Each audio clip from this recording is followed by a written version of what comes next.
Good afternoon to all of you. आपने have you heard about a word chicken neck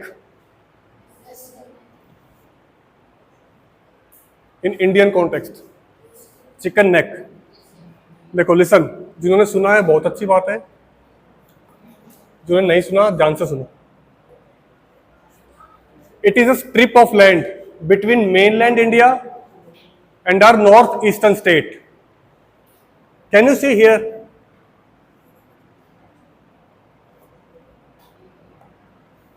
This.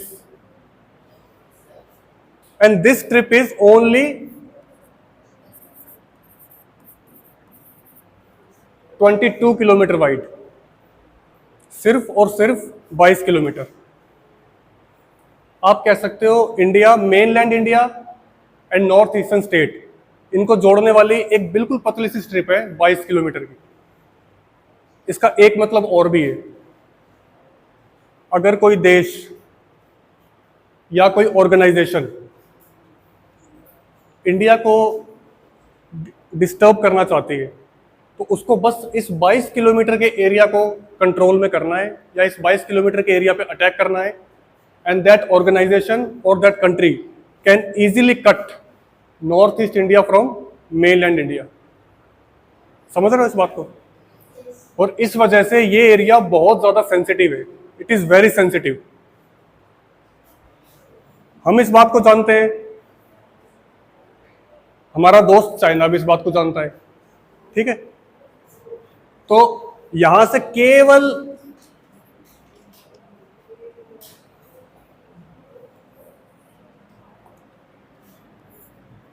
Only 45 kilometre away, यहां से केवल 45 kilometre की दूरी पर China occupied Chumbi valley. It is a valley occupied by China, Chumbi valley, जो केवल 45 kilometre away. और चाइना यहां पे लगातार रोड कंस्ट्रक्शन, एयर स्ट्रिप्स बना रहा है। क्यों बना रहा है? ताकि at the time of war it is easy for China to mobilize its army. अगर सड़कें होंगी, एयर स्ट्रिप्स होगी, तो एयरफोर्स को लाना भी आसान रहेगा वहां पे। समझ रहे हो? प्लस इस एरिया की सेंसिटिविटी को आप इस तरीके से समझ सकते हो कि जब किसी को इंडिया के खिलाफ अगर बयान भी देना है तो वो भी चिकन नेक्स की ही बात करता है। ये देख रहे हो आप?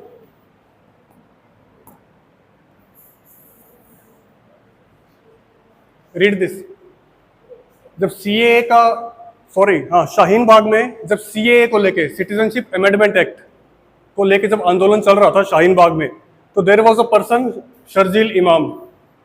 शर्जील इमाम जेएनयू के था ये, और इसने स्टेटमेंट दी थी, our aim is to cut Assam या नॉर्थ ईस्ट इंडिया। कहां से? चिकन नेक के थ्रू। और सिर्फ यही नहीं, काफी सारे आतंकवादी संगठन है, there are so many terrorist organization, terrorist group. फिर दूसरा, एक तो पूरा का पूरा देश ही है चाइना। हमको पता है मुश्किल समय में जो कमजोर कड़ी है वो होगी चिकन नेक। और इस वजह से उस लैंड को जो सिक्योर कर रहे हैं, एक दो नहीं, इंडिया की बीएसएफ,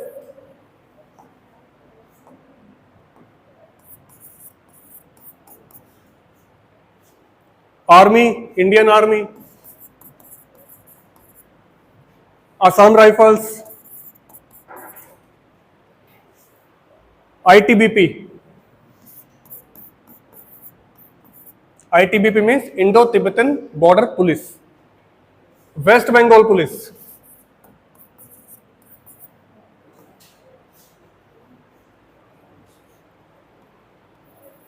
और अगर हम सबको पता है रॉ, रिसर्च एंड एनालिसिस विंग, ये इंडिया की खुफिया एजेंसी है। ये इतनी सारी एजेंसी कांस्टेंट चेक रखती है चिकन नेक के ऊपर, यानी इंडिया के उस हिस्से के ऊपर कि वहां किस तरीके की गतिविधियां चल रही। प्लस उसी जगह पे इंडिया ने अपना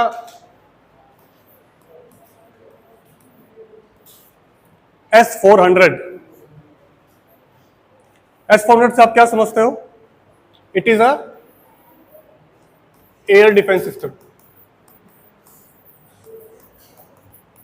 एयर डिफेंस सिस्टम ये भी वहीं पे डिप्लॉय किया हुआ है। प्लस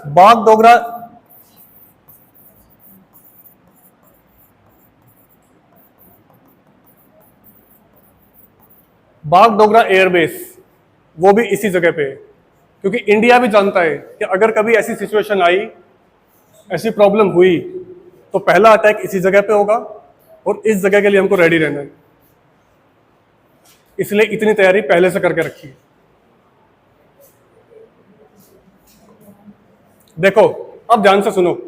अब आप कहोगे जब ये हमारे लिए इतना ही इंपॉर्टेंट है, चिकन नेक्स जो ये एरिया है इतना ही यहाँ पे खतरा है और ये हमारे लिए इतना ही इंपॉर्टेंट है, तो फिर इंडिया को क्या लगता है? इंडिया बहुत एक सक्षम देश है, एक मिलिट्री पावर है, हम आराम से बांग्लादेश के ऊपर थोड़ा सा उसको पुश बैक करके या उसके ऊपर प्रेशर डाल के अपना एरिया यहां से बढ़ा सकते हैं।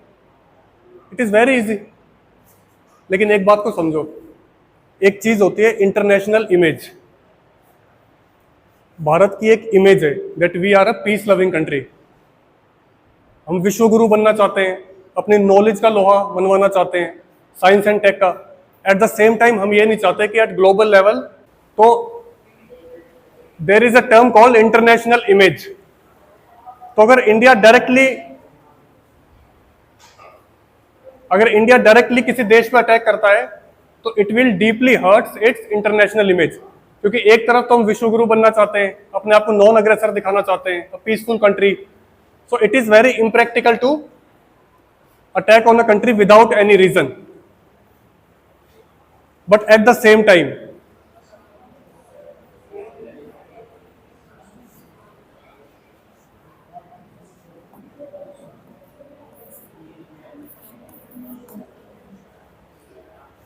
Have you heard about USA? USA हमेशा it always interfere in the internal matters of other countries but not directly. क्योंकि यूएसए भी नहीं चाहता कि उसकी इमेज को हर्ट हो, लेकिन वो क्या करता है? It always take a shield of what? Shield of democracy and human rights.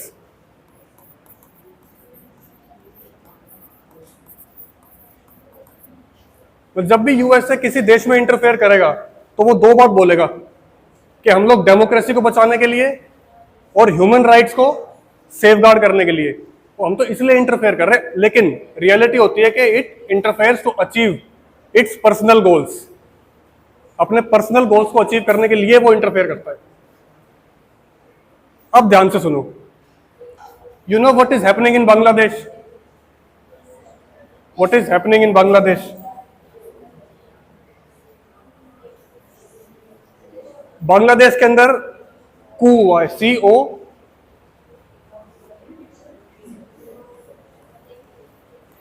You know this word? It means when military administration removes, dethrones the civil administration. तो अभी अभी बांग्लादेश में मिलिट्री एडमिनिस्ट्रेशन ने सिविल एडमिनिस्ट्रेशन को हटा दिया। इसका result क्या हुआ? इसका रिजल्ट ये हुआ, लिसन, एक बात समझो। Bangladesh is a highly radicalised society, religiously radicalised, intolerant, uneducated. तो एक ऐसी सोसाइटी में वैसे भी anyway it is very difficult for democracy to sustain.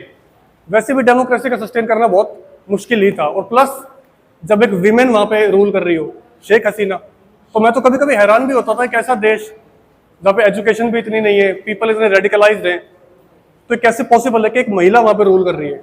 तो एक न एक दिन होना ही था, ये वो हो गया। तो जैसे ये हुआ, सेकंड चीज क्या हुई? जो वहां की माइनॉरिटी है, इंडिया की माइनॉरिटी क्या है? Sikh, Jain, Muslim community. वैसे ही बांग्लादेश में माइनॉरिटी है हिंदू कम्युनिटी। हिंदू हुए, कुछ बौद्ध होंगे, थोड़े बहुत क्रिश्चियन भी होंगे। तो जैसे ही ये कू हुआ और मिलिट्री ने सिविल एडमिनिस्ट्रेशन को हटाया, हिंदुओं के घरों में आग लगाना, उनकी दुकानों को आग लगाना, मर्डर, रेप्स, समझ रहे हो आप? और ये इस लेवल तक हुआ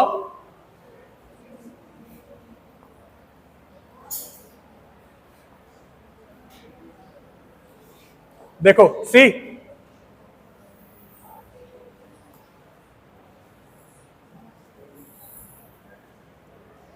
ये बीएसएफ है। लोग नदी में इकट्ठे हो गए, बहुत सारे माइनॉरिटी बांग्लादेश की, वो इकट्ठी हो गई और वो इंडिया की ये बीएसएफ है। बीएसएफ से गुहार लगाई कि प्लीज हमें अंदर आने दो, जान को हमारे, हम बचेंगे नहीं। अब ये बेचारा भी लेना चाहता था लेकिन ऑर्डर नहीं है ऊपर से, ले नहीं सकते। तो इसने भी कहा भाई हम जानते हैं आपके साथ क्या बीत रही है, वी नो, लेकिन हमारी मजबूरी है। वहां पे इतने लोग इकट्ठे हुए हुए, तब आप कहोगे तो फॉरेन का, विदेश का मामला है, जो कुछ हो रहा है विदेश में हो रहा है, हमें इससे क्या लेना देना, आप ये सोच सकते हो।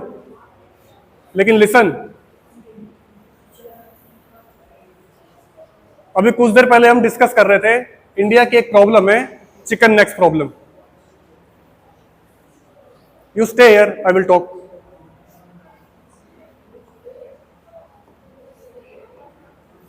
देखो, इंडिया की एक प्रॉब्लम है चिकन नेक्स की प्रॉब्लम, और अभी बांग्लादेश में चल रही है इंस्टेबिलिटी। इंस्टेबिलिटी, तो इस इंस्टेबिलिटी का फायदा उठा के, मेरी बात ध्यान से सुनो, इस स्टेबिलिटी का फायदा उठा के, जैसे अमेरिका करता है ना, डेमोक्रेसी और ह्यूमन राइट्स की शील्ड पहन के, और वो अपने पर्सनल इंटरेस्ट को देखता है पूरी दुनिया में। तो इस वक्त हमको भी इनस्टेबिलिटी का फायदा उठा के, और क्योंकि वहां पे ह्यूमन राइट्स का वॉयलेशन तो हो ही रहा है हिंदू कम्युनिटी के ऊपर, इसका फायदा उठाओ और एक स्टेटमेंट इंडिया जारी कर सकता है। It is a golden chance for India to convert chicken neck into tiger's paw. हम एक स्टेटमेंट जारी कर सकते हैं। क्या स्टेटमेंट हो सकती है? कर दो एक स्टेटमेंट, भारत का विदेश मंत्रालय ट्विटर पे ट्वीट कर दे, आजकल तो इतना आसान है कि भारत संयुक्त राष्ट्र का एक जिम्मेदार देश होने के नाते, विश्व की और खास तौर पर दक्षिण एशिया की एक प्रमुख शक्ति होने के नाते अपना यह कर्तव्य समझता है कि अपने पड़ोसी देशों में लोकतंत्र और मानव अधिकारों की रक्षा की जाए। और लोकतंत्र और मानव अधिकारों की रक्षा करने के लिए अगर हमको अपने पर्सनल रिसोर्सेज, अपने खुद के संसाधन और अपनी बल और फौज का भी इस्तेमाल करना पड़ा तो हम पीछे नहीं हटेंगे। बहाना है। दुनिया तो यही कहेगी कि हम इंस्टेबिलिटी को हटाने के लिए गए थे, ऐसी स्टेटमेंट दो। और पाकिस्तान के कितने टुकड़े किए थे? 2। 71 से पहले Bangladesh was a state of Pakistan. जैसे हमारे है ना गुजरात, महाराष्ट्र, वैसे ही बांग्लादेश स्टेट था एक पाकिस्तान का। तो उस टाइम इंडिया ने इनको अलग कर दिया। अब हमारे पास टाइम है चिकन नेक्स की प्रॉब्लम को सॉल्व करने के लिए बांग्लादेश के 3 टुकड़े करने का। अटैक करो इनके ऊपर, और जो सबसे ऊपर वाला हिस्सा है इसको मिलाओ इंडिया में। और मैं आपको ऐसी हवा में नहीं बता रहा, ये थ्योरीज चल रही हैं। देयर आर अलग अलग आइडियोलॉजीज है। एक आइडियोलॉजीज तो है कि ऐसा नहीं करना चाहिए, और दूसरी है to convert India chicken neck into tiger's paw. ये अपर पोर्शन को इंडिया में मिलाओ, it will give India more stability, क्योंकि ये हिस्सा फिर वाइड हो जाएगा। प्लस सेकंड, जो उसका नीचे वाला हिस्सा है साउथ में, उसको वहां की माइनॉरिटीज के लिए एक नया देश बनाओ। जो वहां पे माइनॉरिटीज रह रही हैं उनके लिए एक अलग देश। और थर्ड, वो बांग्लादेश के पास रहने दो।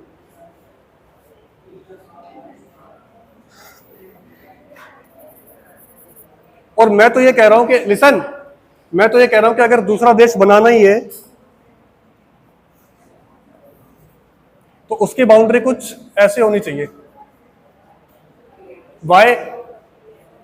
क्योंकि हम नहीं चाहते कि हमारी बॉर्डर लगे बांग्लादेश के साथ। क्योंकि आप जानते हो बांग्लादेश के साथ बहुत सारी इलीगल माइग्रेशन होती है इंडिया में। जितने भी आपको रोहिंग्यास दिख रहे हैं दिल्ली, देश के हर स्टेट में जो ये रोहिंग्यास दिखते हैं आपको, झुग्गी झोपड़ियां, ये सारी वहीं से इलीगल माइग्रेशन है। और एक और भी तरीका है, listen, can you see this Tripura region? Tripura region Bangladesh. तो अगर ये थोड़ा सा हिस्सा अगर कैप्चर कर लिया जाए तो it will give India direct access to bay of Bengal. ये भी हो सकता है, लेकिन हम लोग बहुत छोटे लोग हैं, बहुत छोटा सोच सकते हैं, जो देखा वो बोल दिया। सरकार को बहुत सारी बातें सोचनी होती हैं। लेकिन आपके साथ ये बात इसलिए की गई, आप ज्योग्राफी पढ़ते हो तो आपके दिमाग में एक समझ बने कि इंटरनेशनल रिलेशंस क्या हैं, कैसे चीजें काम करती हैं, आप आइडिया सोच सको। इट डज नॉट मैटर वो इंप्लीमेंट हो ना हो, क्योंकि हजार चीजें होती हैं। सरकार को 10 डायमेंशन से देखना पड़ता है, हम केवल एक डायमेंशन देख सकते हैं। So you should be able to think and consolidate your ideas. Okay, thank you.